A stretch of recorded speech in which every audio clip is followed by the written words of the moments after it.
Ini berarti जाहैबाय गिबियावनो जोंनि जे मनसुलि चिरां जिल्ला कमिटि दाफुंनाय बे हाबाफारिखौ जोङो दानि समनि गेजेरावनो जागायगोन। दा बेनि सिगां जोंनि बड'लेण्ड आलादा रायजो सोमावसारनायाव एबा जोंनि बर' हारिनि राव हारिमु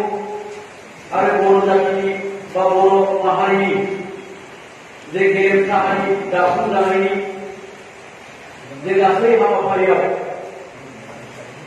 जोहोलावजोफोर जायफोर बिथांमोनहा गाव गावनि बेसेन गोसा जिउखौ जोंनि माहारिनि थाखाय बावसोमलांबाय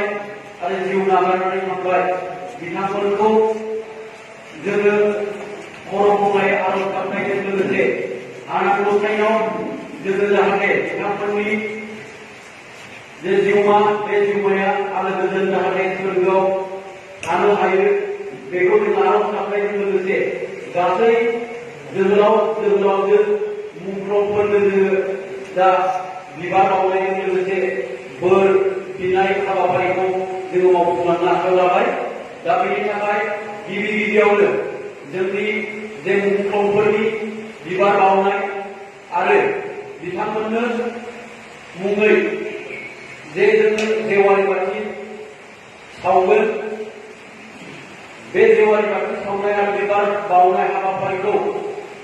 आवगायजेननो एबा खुंफुंलांनो थाखाय आङो गुरै हांख्रायो जोंनि बर' नेशनेल स्टुडेन्टस इउनियन मनसुलि एडभाइजार आदा पबित्र बर' बिथांखौ आरो बिथांजों लोगोसे जोंनि मनसुलि मानबायारि आफादगिरि मन्दिर बसुमतारी आरो गाहाय नेहाथारि डक्टर निजोम गोरा ब्रह्म बिथांमोनखौ आङो दिनैनि जे बिबार बावनाय हाबाफारि आरो